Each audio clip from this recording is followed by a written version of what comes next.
Hello, everyone. I am Marissa McCasty, she, her. I am the Leadership Development Manager for the SUNY SAIL Institute. Welcome to our April Leaders Learning Live Department Chair Reflections. And if you haven't joined us before, welcome to the first timers. And for those of you who are familiar with Leaders Learning Live, thank you. It's good to have you back. SUNY SAIL Institute hosts these Leaders Learning Live webinars every third Thursday of the month at noon on different leadership development topics that you want to know about. And so before we start, just a few housekeeping items, and then we'll get into some learning objectives for the session. So some housekeeping items. If you have any sort of questions, please place them in the chat. We have a smaller group today, so let's make that work to our advantage. If there's something that the panelists say that resonates with you or sparks a question that you may have, please feel free to place it in the chat and we'll have a good conversation with that. And then this webinar and all Leaders Learning Live webinars are recorded and they are placed on our website at the end of the webinar. So we'll be sure to share that link with you so that you're able to view it and share it with others that you think may be interested in it.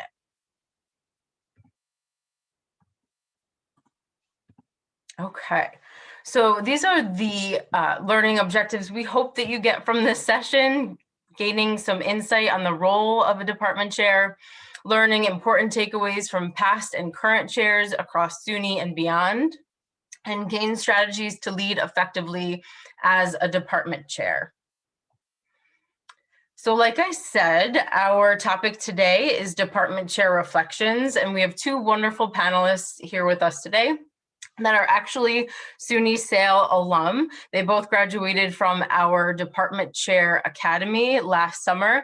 It was actually our first virtual Department Chair Academy, so you'll hear about their experience with that as well as some takeaways that they have. So we have Karen Klingman, who's the Associate Professor, College of Nursing, SUNY Upstate Medical University. And although Karen is not currently a chair, she's served in the role since the time of her graduation from the academy. So she definitely has some takeaways to share with you all today. And then we also have Roopika who is Roopsie to us. She is the chair and the chair of the Secondary and Higher Education and Associate Professor of Education and English at Salem State University. So although she doesn't work at a SUNY, she is SAIL family to us, and we are happy to have both of them here today to share their experiences. So thank you, welcome Karen and Roopsie. Let's get right into it. Okay, so can you share a bit about your experience as a department chair? And we can start with Karen. Thank you, Marissa. I worked in that role for about 18 months, and I went to the Chair Academy about 6 months, 6 months into the role. It was a really interesting experience. I reported directly to the dean. In the College of Nursing, we actually we're very small. We have about 17 faculty members. And although my title wasn't chair, that's sort of the role I served in. And we did a lot during that time. The department had a bit of a checkered past, a change in culture. We'd been without a seated dean for a while. We had a lot of faculty turnover for the positive, and it was a really great time to be in that role and see the changes. We passed our accreditation, everybody's on track. We're hoping to get a few people promoted, so it's been really great. Wonderful, thank you. And Roopsie? So I was elected department chair on March 9th, 2020. And I was on sabbatical then, and I went to lunch with the then chair, and I said, well, it's such a good thing that all this pandemic will be over by July 1st when I start chairing. Clearly, I am not a professor of public health. And so, yeah, when I took over on July 1st, it was quite an interesting experience to become a chair of a fairly small department. We have 10 faculty members, but it's in a school with 2 departments, the School of Education, and they have 10, the other department is 10 faculty members as well. We also have a program area that is made up of faculty from my department, as well as faculty from arts and sciences departments, where I collaborate on the secondary education degree programs that we offer. And so I like to say that no one should be department chair, and no one should be department chair in a pandemic, and no one should be department chair in the middle of a pandemic and a financial crisis, all of which has had a very significant impact on my experience so far, trying to make sure my junior faculty members feel secure and taken care of, and as best as possible in a pandemic, to have the support that they need to thrive. Meanwhile, we're a university of about, I would say, 7,500 students or so. So we're not very large, which means, and we don't have a lot of faculty members, about 300 full-time faculty members. And so the service burden tends to fall on faculty quite a bit to do things like figure out how we're going to pivot to online teaching and create a repopulation plan. And so there are all these tasks that I did not expect that would be part of being a chair, that have been an incredibly interesting experience. But the positive is that I've really felt like I've been in a position to try and support my colleagues at a really difficult time. And that's been the best part of the job so far. Great, thank you. And I know, some people on this webinar feel similarly and are in, similar roles. If anyone out there is a chair currently and you want to place it in the chat where you're coming from, feel free to do that, so we have a better sense of who all is joining us today. So what would you say are your department's strengths?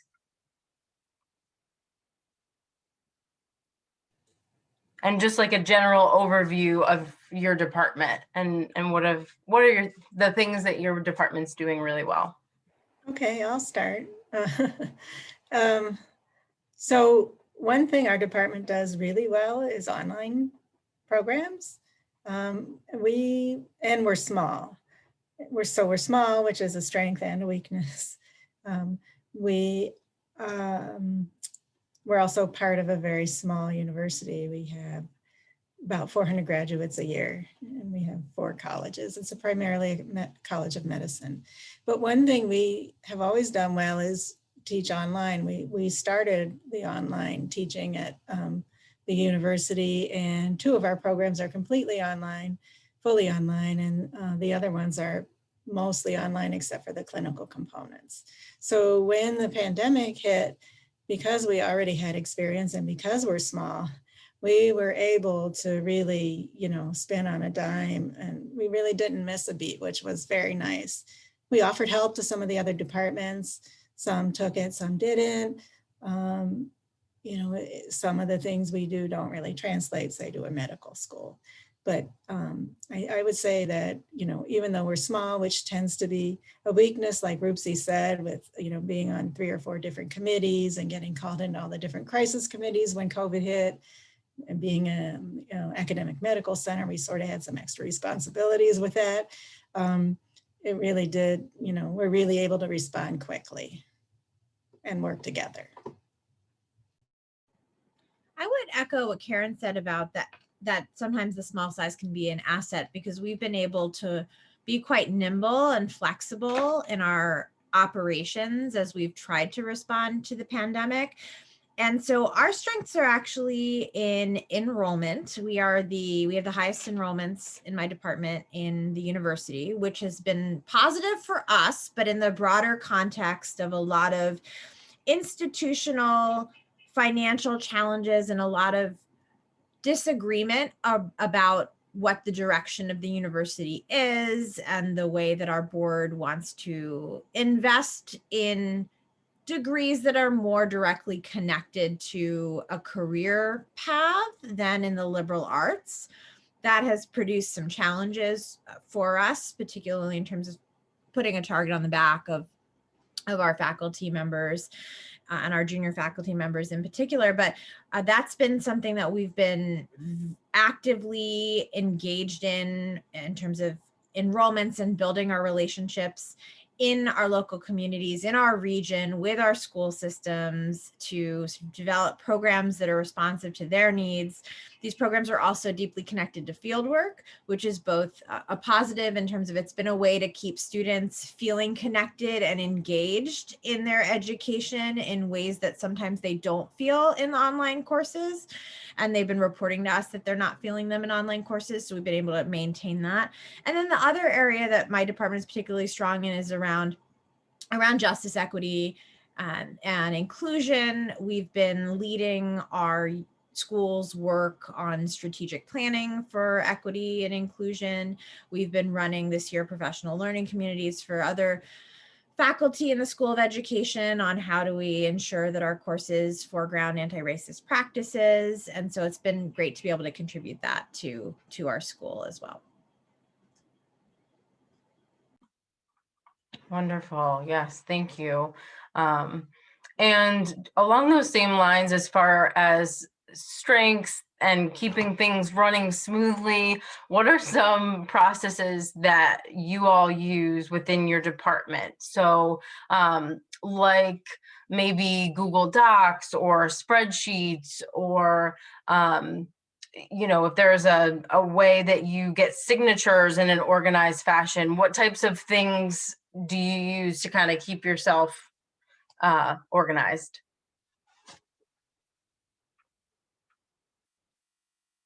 Whoever wants to go first. I can go and say that I would say the lack of a process is perhaps more glaring than having a process. We do have Adobe Sign for signatures, but not everybody uses it. We have both SharePoint, so the Microsoft Suites collaborative document tools, which are pretty awful. And we have Google Docs, but actually in the weird way that there is poor communication about most things at my university, not everybody even knows that we have Google Docs connected to our university email accounts. And so it's really a very artisanal process depending on who you're working with and what they're comfortable with. So my approach has really been just be super flexible and responsive to who is in front of me wants to manage what they want to work on, because particularly in the middle of a pandemic when people are coping with a lot of caregiving responsibilities and teaching and worry, the last thing I really wanted to do was say, well, let's really try and take this moment and streamline all our processes and communications, even though it'd be easier for me. But instead I just say, you know what, call me, text me, Teams me, carrier pigeon me, whatever you need, I'll figure it out. And so that's about as close to a process as I have. And admittedly, I wish there was something more streamlined. It sort of would work better with my way of thinking and way of working, but it just has felt like this is the moment to just try and be super responsive to what everybody else needs and to put aside what I would prefer. Exactly. Oh, yeah. I totally agree with that. We tried when the pandemic first hit doing Friday teas with the dean. And there was an hour set aside for students and an hour set aside for faculty and staff to, come together. And it didn't really work. Our students are all employed full-time doing whatever it is they're doing, where they're trying to move to their next level in their career. And I'm pretty sure not one student ever showed up to those. And so the dean and her assistant got a lot of extra work done during that hour. And on the faculty side and the staff side, the staff were very shy about speaking up because there were also faculty there. And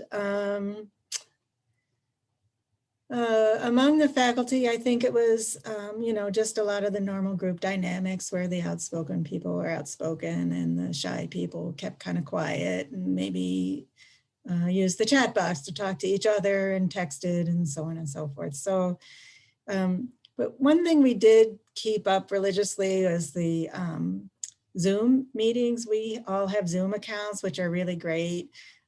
So we kept up monthly, we call them con assembly meetings, where all the faculty and staff and grant staff all meet once a month to talk about department issues. And so we kept those live by Zoom. We did a lot of emailing and texting offline. We have a Blackboard site that we all share to post department related documents, like if you need a drop ad form or an advising form or a program of study, a committee meeting notes, you know, you can all go on there, any documents related to accreditation. So that worked. But primarily, I mean, I echo what Roopsie said. Signatures, they're another story. Some of us would scan our signature and copy and paste it onto documents. Sometimes I live 2 miles from campus, so I would run it in, you know, and slide it under somebody's door. It really depended on what the document was. The registrar, who used to be very cautious about not having a signature in ink, began accepting emails saying, I approve. And then they would just scan that into their system and keep that on record. So that was really super helpful. And I think they felt okay with that because, you know, email's a secure password protected system. So people got creative, and actually I feel like in some respects, some of the processes were streamlined because we were able to move to some electronic modes of communication. We did miss out on having, you know, cake and coffee and stuff like that at our meetings, but you know. Yes, hopefully, you know, someday soon. But yeah, you both are right, and I'm hearing themes of, you know, being flexible. You have to be able to, you know, focus on what's going to make the people that you work with, you know, the people around you, what's going to make their life easier in the moment, since we're going through this whole thing. So thank you for that. Definitely something to think about. My next question is about your administrative assistant, if applicable. So what was your relationship with your administrative assistant before you started your chair role? And how did you transition into that staff supervisory role? So it's really interesting. I do have an administrative assistant. This is also complicated by the fact that our administrative assistant's role, a lot of it involved protecting the rest of the office from people. And now that we're not in the office, I should put that better. I should say triaging the requests of people coming into the office and then sort of determining where to best direct them and who's going to best help them. And so with that piece not there, my administrative assistant has been at a little bit of a loss of what is my job now in this space where I am no longer the gatekeeper to the administrative suite. And I had asked my colleagues who previously been chair about what kinds of work they'd asked my administrative assistant to do and what their working relationship was like. And they seem to have mostly not taken advantage of her and of just kind of done things themselves. And so I do share her with with the other chair of the other education department, but I am really the only person who works with her because my colleague she just does her own thing. So I knew her as a colleague. What I did was actually ask my sister, who's in the corporate world and has had a lot of experience with having administrative assistants, what's that like and how do you cultivate a positive relationship? And she said, well, you just talk to her.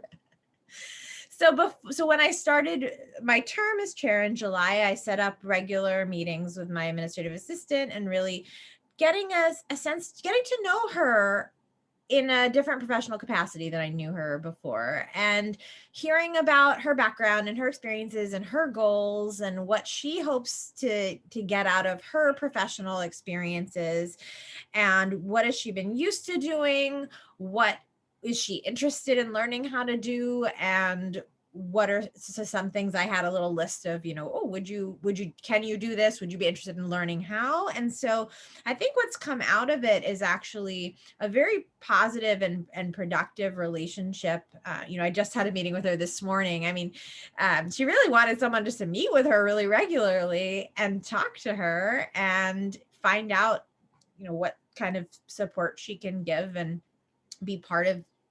feel more part of the team. And so we've been able to realize that, and she's just been incredible to work with. That's great. Yeah. And especially within this virtual environment, it can be hard to keep up the communication or just making time for that, that person and their professional development. Essentially, it sounds like you're asking questions of like, what are you passionate about? What can you do? What are you interested in doing? And that makes a big difference with relationship building. So thank you. I just wanted to say that I did not have an administrative assistant. So I don't really have anything specific to offer, although I love the approach that Roopsi is taking with the admin assistant there. We have a group of administrative assistants that support the whole department.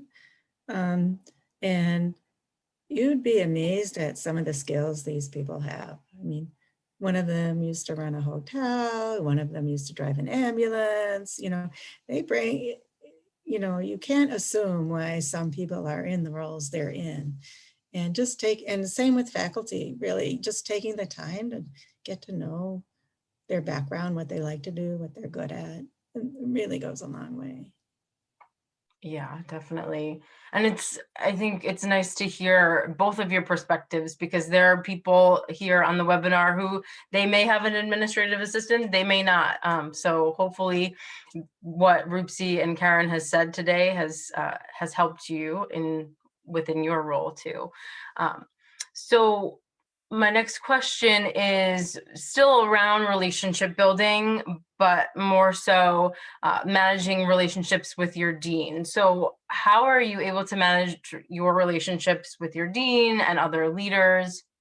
And what communication strategies have you found to be most effective?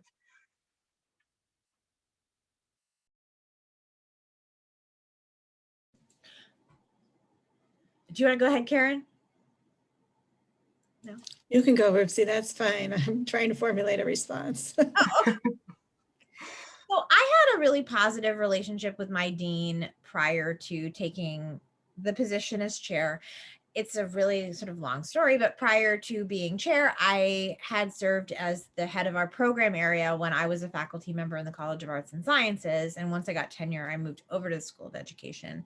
And then promptly after a year, they elected me chair. And so I already had a really positive relationship, really good working relationship. He knew me, not as one of his faculty members so much. So there's a little bit of relationship building there in terms of, what is this thing you do that's digital humanities? Help me understand, and those kinds of pieces. But so, he was always, even before I was in the School of Ed, a person whose office I could just walk into and say hello. And that's generally the kind of relationship building that I've always done. I just walk into people's offices and say hello. And so because of that, I already had a relationship with him. I have a relationship with the provost.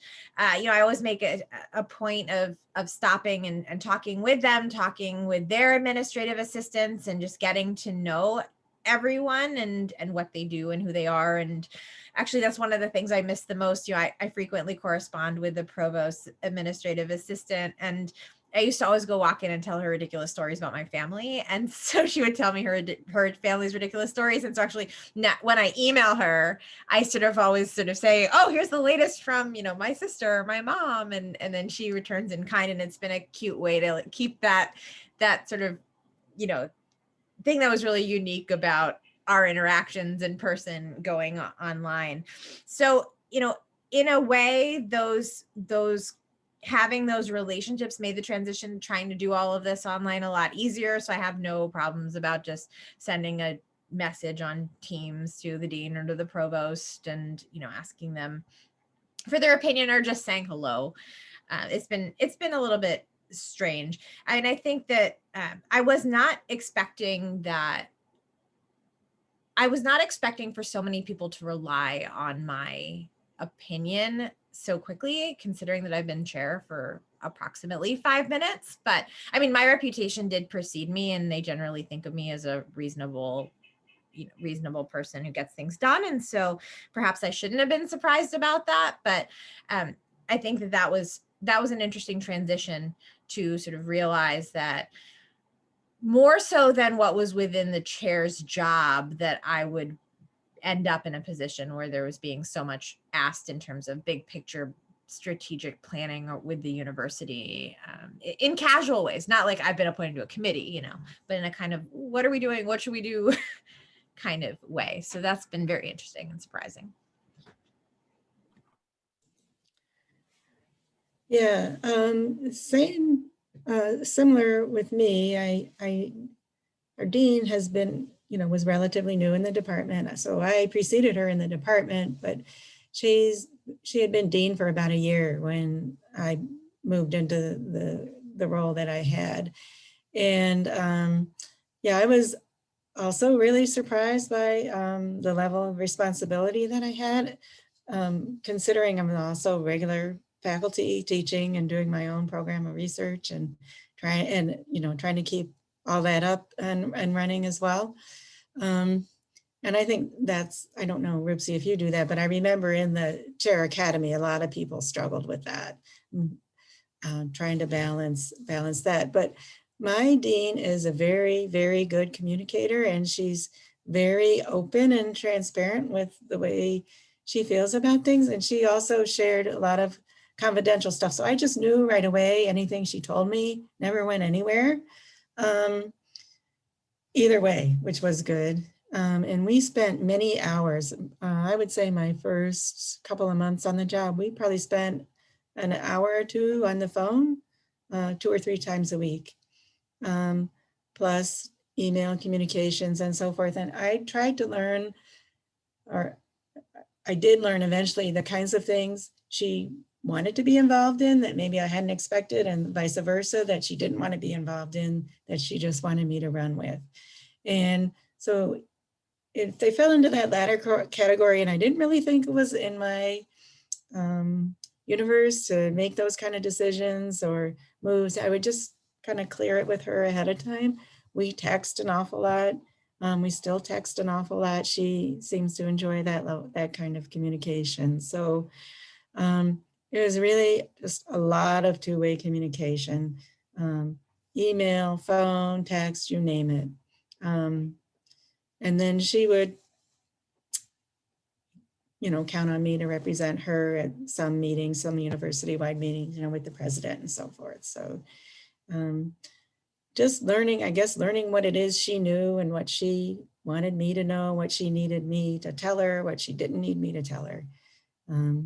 There's a lot of back and forth.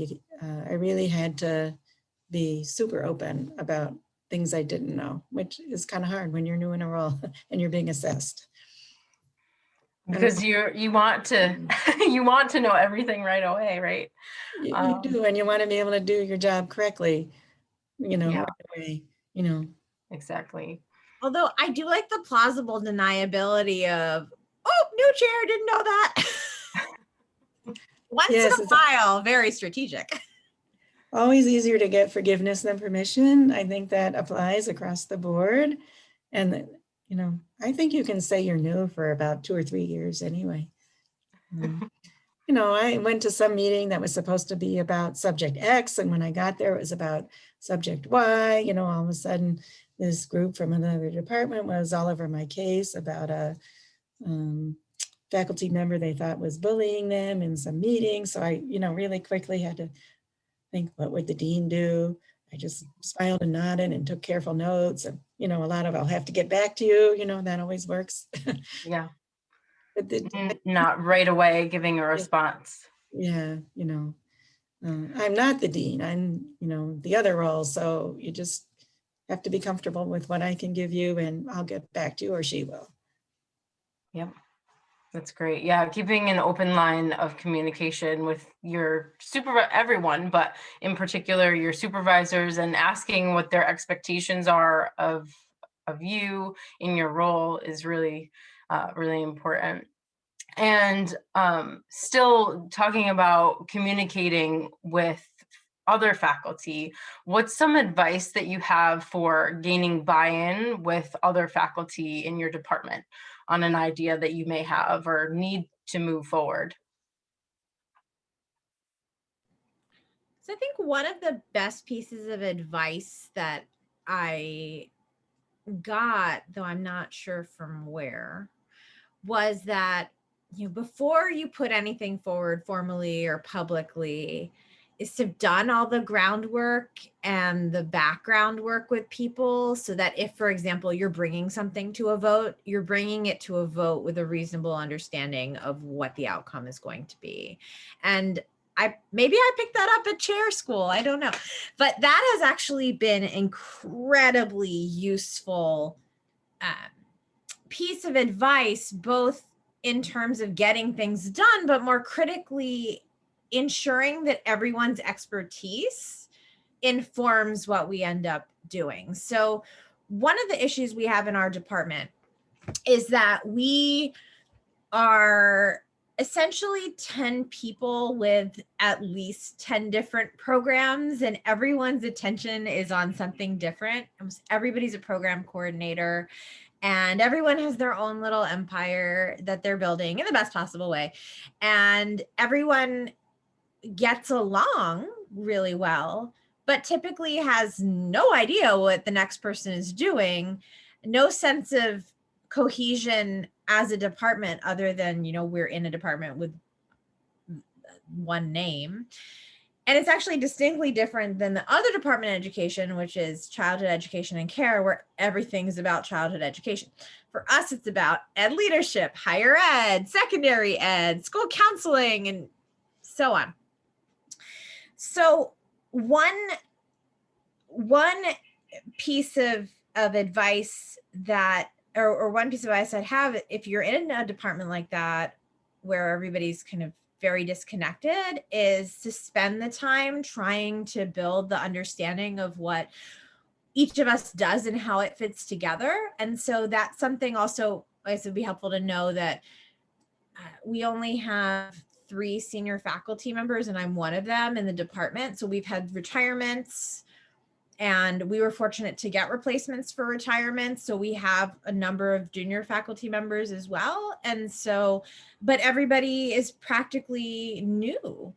And there's only, I would say, 2 of them that have really been there for longer than a decade. And so it's sort of a moment where it's a good time to be doing that work. It's a nice way of connecting us at our department meetings during a pandemic. Like, I'll ask somebody to say, can you talk a little bit about, what's your program doing, or talk a little bit about your research and what you're doing. And so out of that, I've been able to start laying the groundwork for us to develop a degree, a master's of education in anti-racist education. And so it's envisioned as something that could be useful to students from collaborating actually with the other department, childhood and care, from birth to 20. And that we're sort of thinking about how, regardless of where our students would sort of come into it, depending on their focus and their age range within education, there's something for everyone. And it's kind of been a nice way to rally around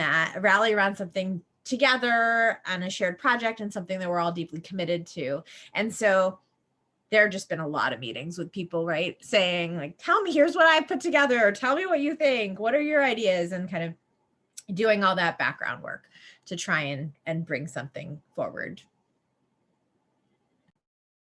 And I think part of it too, like you said, is having somebody showcase their work, and just keeping that communication of what's been going on when everybody is, either at home or, in their different silos. It's a chance to kind of talk about the work that's happening.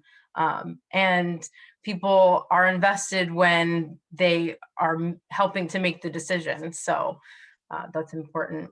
And Karen, I definitely want to hear your answer, but I'm thinking I also had another question along those same lines, which is, have you ever had a difficult conversation around, the buying, around faculty buy-in, and how did you handle it? Did you want Roopsie to continue or? No, me? Oh, okay. She's passing it to you. She's passing the baton.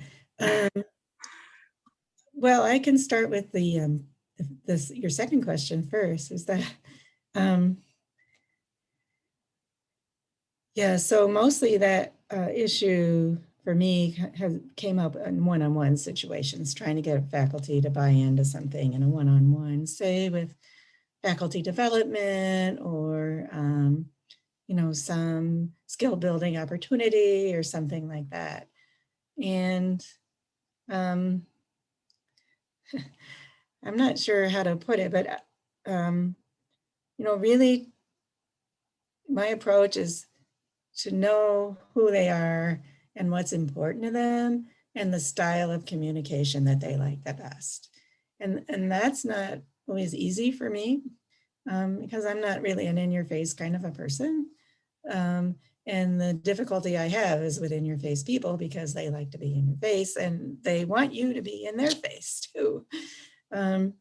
So, I had this one situation where I had to ask a faculty member to do something I knew she wouldn't want to do.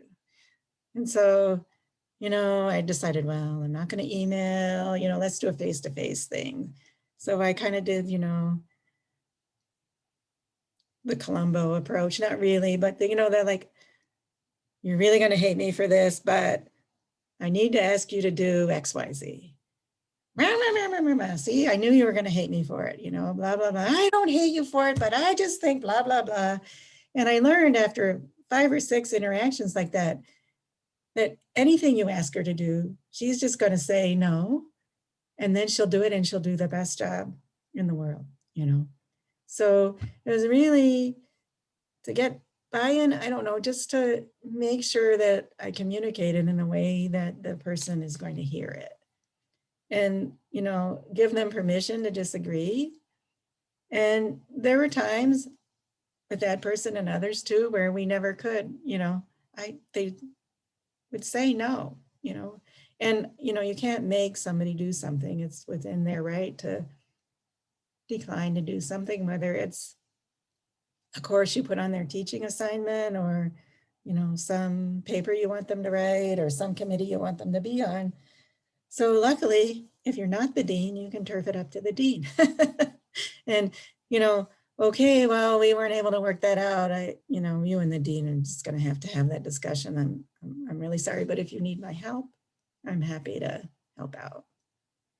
And I hate doing that, but I had to do it a few times. And sometimes too, I think people just want to process it before they even answer. So you might get that initial, no, I'm definitely not going to do that. And then as you process it, either, they process it independently or you process it together, you may get a different response. I don't know, Roopsie, if you have anything to add. Yeah, something that occurred to me, and this is quite similar to something that Karen was saying, is that I often have to try and look beyond exactly what they're saying to try and understand what is it that's motivating them, and to then try and tap into that, because sometimes what they're saying or what they're giving you as an explanation is actually not really, it's often sort of can feel to me disconnected. So let me give you a concrete example. So there's an ongoing debate around whether or not a particular state exam should be used as an admissions requirement for programs. The state has asked the universities to stop using them as an admissions criterion, but they never mandate anything. They just make suggestions. And so therefore, they are interpreted by the universities, and sort of then the university has the latitude to decide what to do instead. I have a number of faculty members who are very, very tied to the idea of using the degree to, the test as an admissions requirement. And the rationales they give are actually at odds with the very reason that we would remove it. And the reason we would remove it is that it's a standardized test, that there's demonstrable evidence is gatekeeping teachers of color out of the profession. And when you look at comparing who passes this test versus how teachers perform on the new teacher evaluation program, there's actually no correlation, right? So understanding the motivation of my faculty and understanding that their motivation is around equity, but they are perceiving the test as actually somehow being a tool they use for equity when we know there's data to the contrary, was sort of a way for me to say, okay, let's take a step back away from this issue of the test and what it's doing and how it fits in your admissions decision processes. And let's take a step back and let's think about the broader data underlying this issue of the test versus, who performs well in their teaching as a practice. And so that's what I mean by sort of trying to look past what the surface level explanation is, understand what motivates them, what they care about, and then tapping into that and having a conversation about that to see if that'll help move the conversation forward. Absolutely. Thank you. Yeah, and a lot of times too, how is it good for the students? And that will often change. You can see the sort of the mood change. Sure, it's a lot more work for us, but we're not the reason we're here. The students are the reason we're here. And that or the patients, if you're talking about patient care, but it almost always changes the demeanor of the discussion if you can get people to sort of focus outside themselves on the reason maybe why they're there. Wonderful. Yes, definitely. And both of you have been in your chair role and had some time to reflect. What would you say you wish you knew then, now?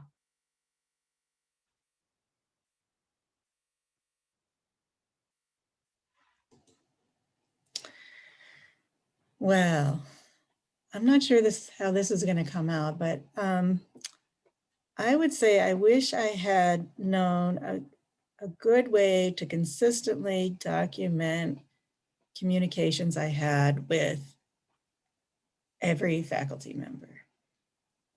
And because you never know when you're going to need it. You may think you say one thing. Of course, the message is always how it's heard, not the way you think it came out. And especially with emails, when you get into a situation where you're having a conflict about, well, you advised me to do X, so I did it, and then I didn't succeed, or something like that. I would just wish that I had early on put in place a system to, have a weekly diary on all my interactions with each faculty member, something like that. So I wasn't scrambling around at the last minute if I needed it, trying to recreate recollections of discussions or dig out old emails that may or may not have been deleted or retracted or whatever.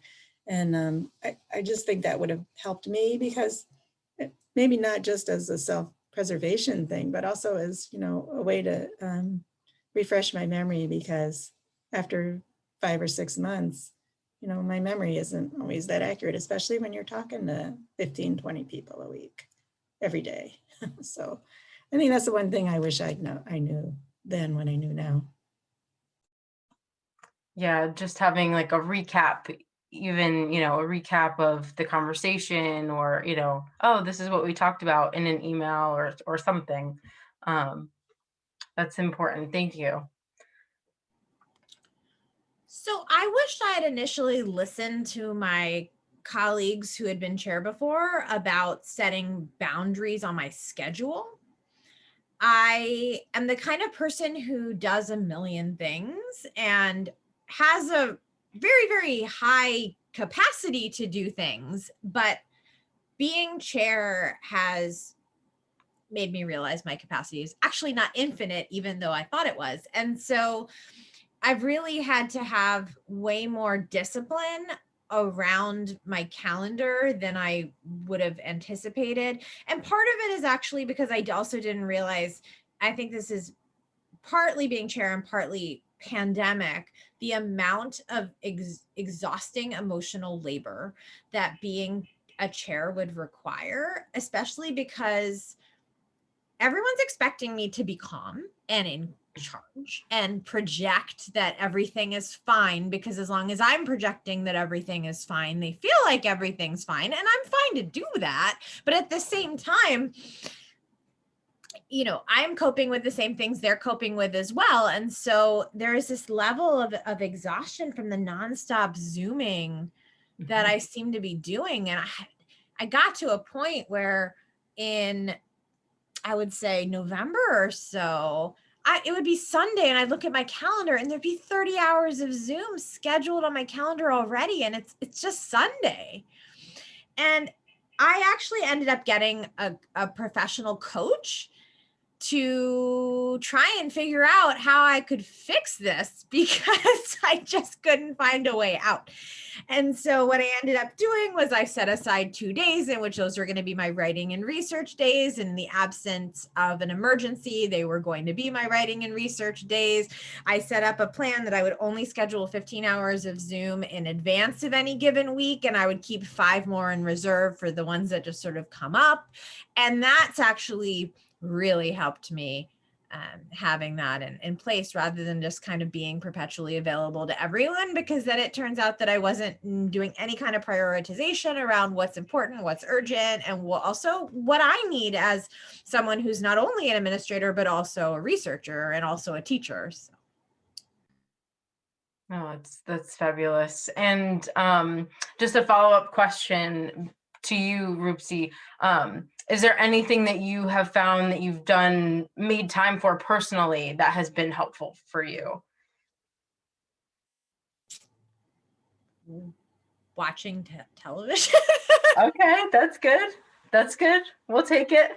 I'd probably do other things if I didn't have a complete shut-in approach to the pandemic. Although I did get my first vaccination on Sunday, so hopefully I can feel comfortable leaving my house at some point. But yeah, there just hasn't. But I mean, taking the time to not work, I mean, regardless of what I was doing, has been incredibly helpful. Exactly. No, that's great. And Karen? Oh, same thing, just setting aside time. I made rules for myself. Certain times on the weekends, I don't look at my email. I don't try not to think about work. I have rules for myself in the evenings. Don't do this. I reinitiated some hobbies, crafting, whatever, going for walks, make sure I call my friends periodically. I'd like to say I started walking, a couple of miles. That comes and goes, but really getting outside is a phenomenal recovery method. Yes. Nature. Nature is a wonderful thing. Like when the crocuses came out. Oh, that was wonderful. Yes. I personally love springtime and flowers, so I can relate to that. So you will not be a chair forever. And, in Karen's case, you're already transitioning out of the role. How do you make sure the transition is smooth for the next person who's in the chair role?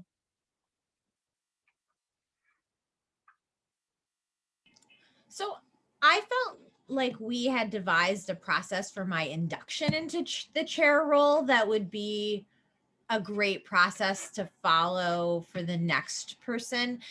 I think that I already had a really positive relationship with the previous chair, it was fairly clear that nobody else was going to want to be chair. And I had said, I'm willing to do it. However, if somebody's been in the department longer than I am, wants to do it now, they should do it first. And nobody did. And so we knew that fairly early on. We knew that in the fall of the year before I became chair. We knew this in fall of 2019. So really, as we started working on schedules and things like that, I was sort of show up in his office and, you know, get a little light introduction and get looped in on and major decision making, nothing that was confidential or involving personnel or anything like that, but, you know, on major curricular changes and things like that, policy changes, just so I was sort of getting up to speed. I started attending the Dean's Council meetings in about March. That was mostly, I was actually on sabbatical and got recalled from my sabbatical to help with the online teaching stuff because we didn't really have many people who knew how to teach online, and I was, so that killed my sabbatical. But I was able to start attending the Dean's Council meetings so that all our big decision making, particularly around how we were going to manage this academic year with the pandemic, I was part of all those decisions. And so I think that kind of graduated, kind of slowly moving into the position in advance is a good kind of model that helps make for a much smoother transition. And the previous chair has been really available to me in terms of for advice, and is someone I trust, and I try not to take advantage of that too much, but certainly if I feel like, you know, maybe there's a backstory, I mean, there's always a backstory that I don't know about, let me go and see if I can find out what I need to know. And so that's been incredibly helpful. I think what's interesting is that, you know, I'm not certain how much longer I want to continue working at my university.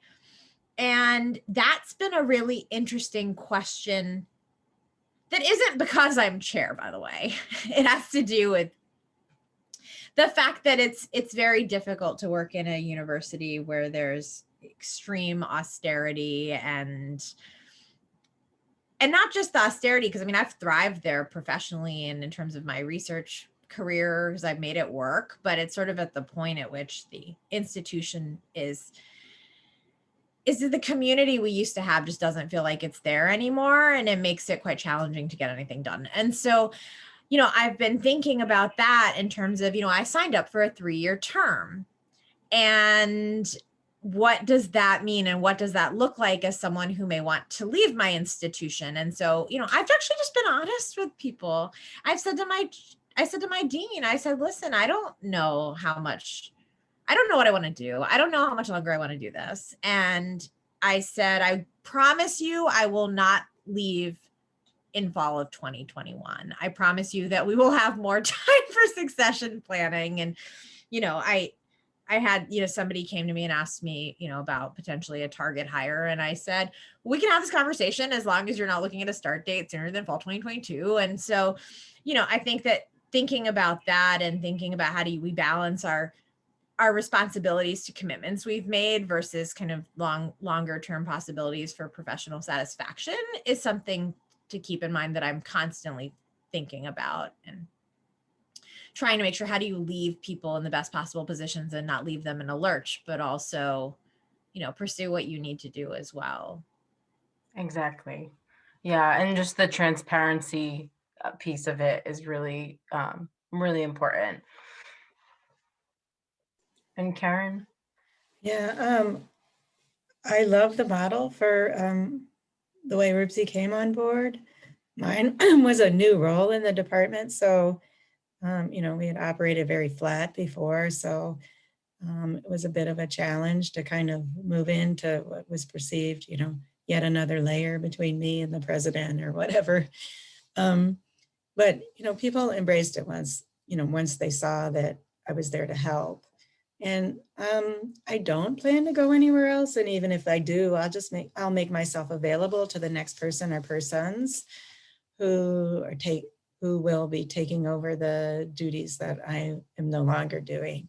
It's not really clear at this point how that's going to happen, whether it will go to, you know, one individual or whether, you know, we'll continue to work without one and just people will rotate through taking over some of the duties. So I would recommend to them about the, I'll put in a plug for you guys, the summer program. I found it by accident.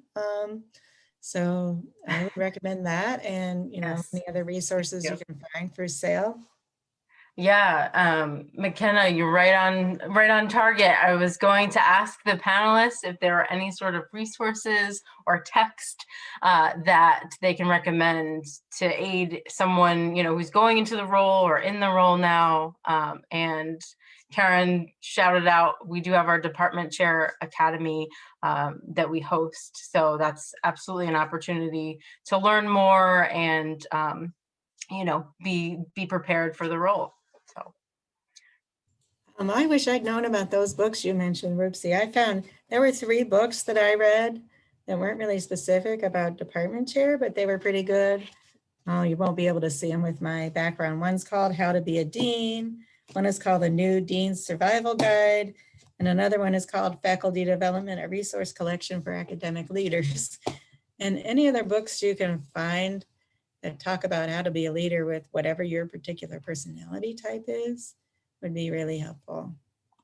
I think what there's I was gonna say there's a huge gap in, so I recommended 2 books, Essential Department Chair and Department Chair Primer. The problem with these books is that there's nothing that's sort of here's a guide to surviving your first year as chair. So I actually kind of want to write that. Here's like everything I wish people had told me in a really short little book that is good for your first year. Because these other books are great for reference but they're written by people who are so far away from their first year as chair that it's sort of almost like, okay, great, I can have a grand vision, but it's hard to. So, actually, I did get some money from Salem State to write it. So, there we go. So we'll be on the lookout for that. That's called great. Friends Don't Let Friends Become Department Chair. It's a great title. It brings people in for sure. And if there are any sort of resources that you have mentioned but aren't in the chat yet, we can send those off to the folks that are here today. I did want to just quickly put up some contact information for Karen and Roopsie. If you want to connect with them on anything that they said today, feel free. And then also my email as well, if you have any sort of questions about any sort of SAIL offerings or the Leaders Learning Live. Let's see here. And let's do this. Okay. So thank you so much, Karen and Roopsie. It was a great conversation. And we look forward to seeing folks potentially at our Department Chair Academy. And let's stop share here. There we go. So I can see everybody. Thank you so much, and have a wonderful day. We appreciate it.